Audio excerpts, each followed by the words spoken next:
Oui, bonjour monsieur. S'il vous plaît, déclinez vos noms, prénoms, âge et conditions. Bonjour. Bonjour. Je suis Jean-Philippe Omotunde, fondateur de l'Institut Africamat à Paris, originaire de la Guadeloupe.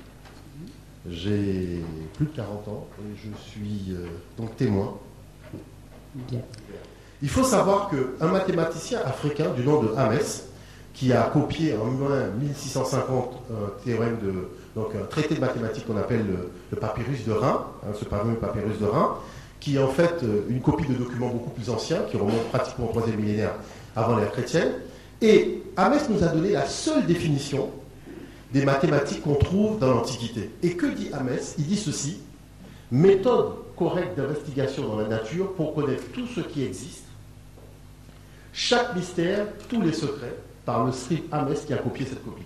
Ça veut dire que quoi? Ça veut dire que, vous voyez déjà, au 3e millénaire de l'ère chrétienne, l'Afrique dit que pour appréhender l'univers et la biodiversité, il y a une science suprême qui permet de le faire, ce sont les mathématiques. On voit bien à travers l'histoire de l'humanité que l'homme est né en Afrique et qu'il est parti peupler le reste du monde. Cet homme qui était un Africain, qui a vécu partout, on a par exemple retrouvé sa trace même en Amérique du Sud. Vous voyez, à Petra Fourada, en moins 60 000 avant l'ère chrétienne. Vous voyez, donnée importante parce qu'on dit que l'homme arrive en Amérique du Sud en moins 16 000, alors qu'on retrouve avec des datations qui émanent des Australiens et des Français, la présence humaine en Amérique du Sud en moins 60 000 avant l'ère chrétienne, à Pedra Fourada, exactement au Brésil. Il ne s'agit pas de juger des valeurs universelles, parce qu'il y a un fondement dans le fonctionnement de l'Occident qui n'est pas universel, parce qu'ils sont issus d'une tradition qui est une tradition précise. Et c'est en cela même qu'il faut comprendre véritablement le fond du problème. Donc, chose importante, c'est qu'on vous dit, par exemple, qu'on ne trouve du maïs qu'en Amérique du Sud. Et pourtant, vous avez des statues en Afrique, vous avez des statues partout. Donc, en Inde aussi, où vous trouvez des individus donc, qui ont été sculptés, qui tiennent le maïs à la main.